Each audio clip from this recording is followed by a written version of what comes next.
qu'on vous propose maintenant pour conclure, c'est un petit échange entre Sandra, qui est stagiaire en troisième année de posturologie posturocodie, présente en formation actuellement, et puis un échange aussi avec Marie et Thierry. Donc, je vais commencer par Sandra. On avait prévu ça, donc quelques questions. La première, c'est pourquoi vous avez choisi de vous inscrire en posturologie posturocodie? Comment c'est venu? Alors, j'ai découvert toute petite déjà en tant que patiente la posturologie, par Thierry ici présent, du coup. C'est vieux. Je suis très très vieux. Et ensuite, une fois diplômée en école, on avait déjà vu un petit peu des petites initiations au niveau des examens, des éléments plus simples. Et on a aussi, en cabinet, trouvé des limites en fait, à certains patients douloureux, certaines questions et sur des zones que je ne pouvais pas traiter avec les bases que j'avais du diplôme d'école. Et donc, je me suis vite intéressée pour le coup à la formation. Voilà. Alors là, maintenant, vous êtes en troisième année. Qu'est-ce que vous appréciez dans l'organisation de la formation entre première, deuxième, troisième maintenant?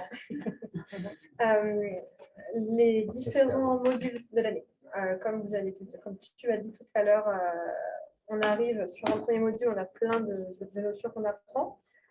On va revenir le séminaire d'après avec différentes questions et des expériences patients. On va avoir des examens cliniques, on va avoir des choses des fois qui vont nous poser problème, qui vont nous permettre de revenir dessus au séminaire d'après.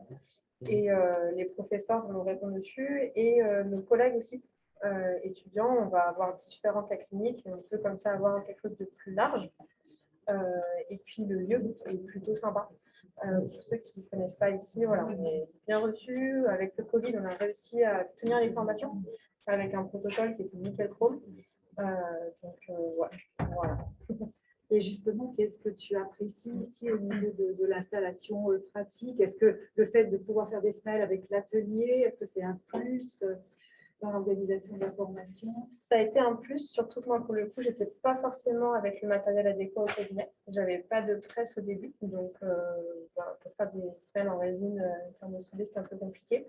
Donc voilà, le fait de l'apprendre déjà ici en formation, on peut repartir avec nos semelles sur la première année. Donc, on visualise un peu plus la chose. Et puis, ça permet de nous corriger aussi sur place et d'apprendre un peu des petites techniques qu'on n'a pas forcément vues, soit à l'école, soit dans l'expérience qu'on a eue en tant que prof.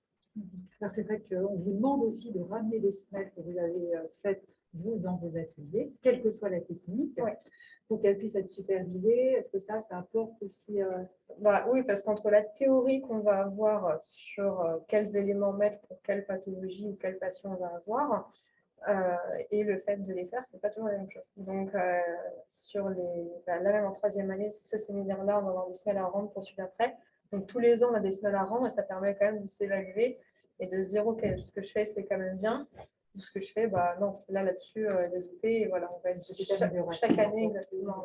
Ce qui va être important moi, je me remets à ta place quand j'étais élève aussi. Et ce qui est important quand on vous a en cours, c'est qu'on va vous évaluer. On n'est pas là pour vous sanctionner. On est vraiment dans… c'est le sentiment et c'est ce qu'on essaye d'amener avec tous les enseignants. C'est on est de l'accompagnement.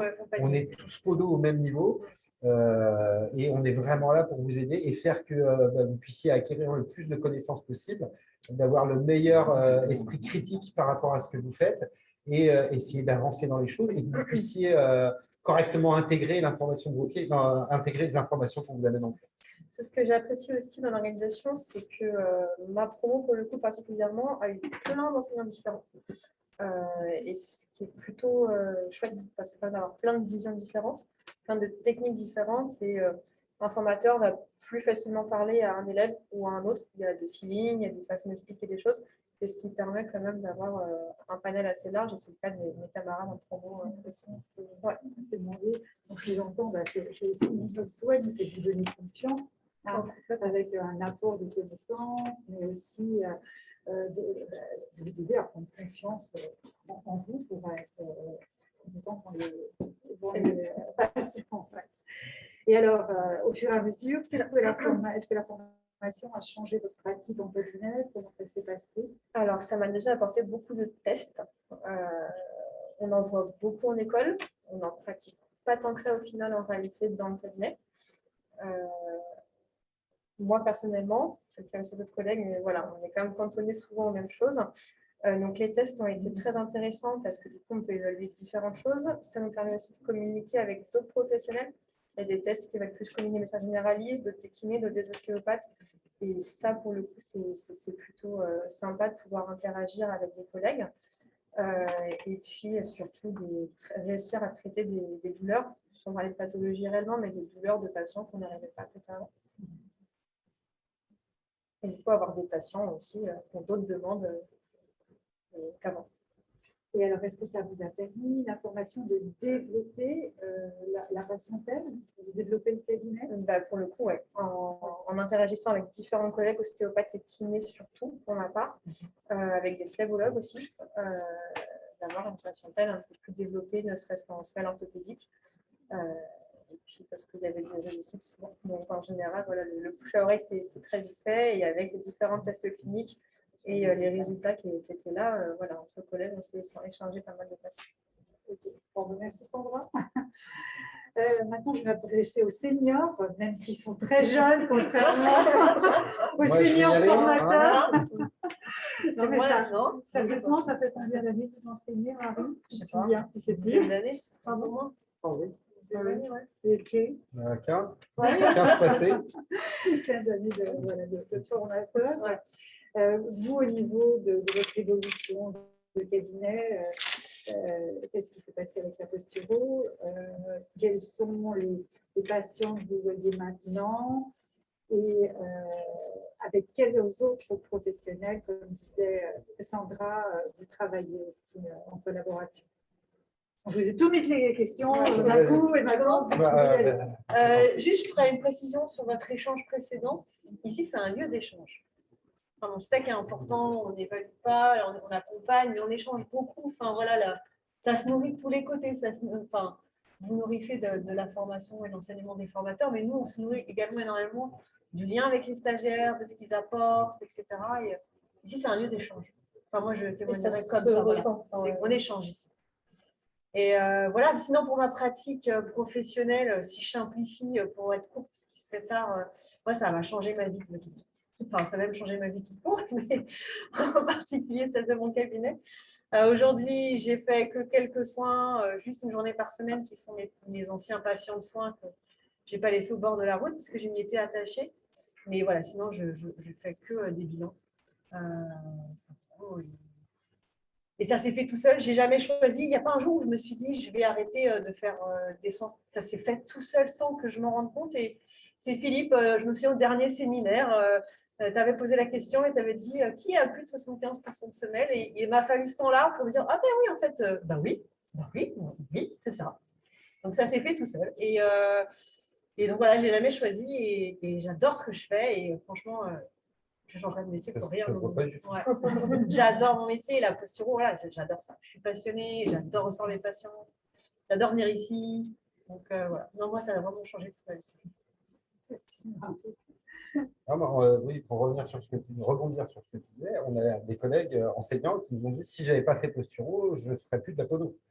Donc ça a vraiment changé notre façon de voir les choses, notre vie professionnelle, notre vie privée, la façon de gérer notre cabinet. On n'a plus les mêmes patients. On a toujours des patients qui viennent parce qu'ils ont mal aux pieds, mais une grosse majorité de nos patients nous sont envoyés par les kinés, les ostéos. Ils viennent parce qu'ils ont mal au dos, parce qu'ils veulent améliorer leur posture. On a des patients qui viennent juste pour un bilan postural. Oui. Voilà, les médecins nous envoient les patients avec des prescriptions bilan postural. Exactement. Des centres antidouleurs. Voilà, des centres juste pour le bilan postural. Et c'est hyper intéressant parce que voilà, ça nous ouvre un petit peu les yeux. Ça sort. Alors, je commence à être un podo un peu ancien. J'ai un diplôme d'un autre siècle. Moi aussi. Ouais. Et le truc, c'est que nos études de podo à l'époque, on était vraiment que sur le pied. On ne regardait que le pied. Et là, comme vous disait Marie, on passe à la 3D, on prend du recul par rapport à notre patient et on le voit plus dans sa globalité. Et en voyant la personne dans la globalité, on va avoir des traitements qui vont être plus pertinents pour nos patients, mais aussi plus pertinents pour l'équipe pluridisciplinaire. Moi, j'ai la chance de faire partie d'une CPTS. Donc, c'est une communauté territoriale de prestations sanitaires. Et on fait des réunions régulièrement avec des kinés, des ostéos, des psychologues. Enfin, voilà, tout professionnel de santé ou tout professionnel qui gère l'être humain. Et la place du podologue, posturologue va être intéressante parce qu'on va avoir vraiment, on va pouvoir attraper plein de petites choses chez l'orthoptiste, chez l'ostéo, chez le kiné. On va avoir vraiment une ouverture d'esprit plus intéressante. Et surtout, ça nous amène à nous former. On fait tous. Cet après-midi, on a fait les portes ouvertes. Et il y avait 2 jeunes podos, futurs podos, qui étaient en 2e année, qui nous posaient la question, mais ça fait combien de temps que vous êtes formés? Mais on se forme toute notre vie. C'est ce que j'allais vous Tout le dire. temps, C'était tout le en temps. plus, vous tous les deux, vous avez cumulé les formations tout le temps. Marie a un DEA, toi tu as un master qui n'est pas vieux du tout. Donc, ça veut dire qu'en même temps, pour être performant en cabinet, mais moi je dirais pour être performant aussi, pour être formateur, vous avez associé les formations comme c'est recommandé de faire, et parce que ça apporte, Ouais. ça Et puis apporte. parce que Et c'est l'échange aussi hyper intéressant. entre professionnels. Et je pense qu'on ne s'arrêtera jamais.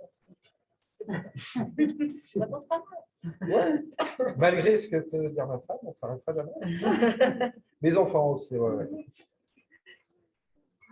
Bon, écoutez, merci beaucoup en tous les cas Merci pour beaucoup, cet Sylvie. échange. Merci Sandra. Merci Sandra. Puis merci à tous. aussi à ceux qui étaient présents pour Ouais. poser des questions. Merci beaucoup. Nous vous Merci souhaitons pour cette une agréable fin de soirée. Et si vous avez encore des questions, vous pouvez utiliser le site de connaissances ou profiter des emails pour les poser. On vous répondra de bon cœur. On a hâte de Merci à vous, rencontrer. merci à la FNEP pour nous avoir aidé à participer, à organiser cette soirée. Et à bientôt. Au revoir. Au revoir. Au revoir. Un petit coucou. Au revoir.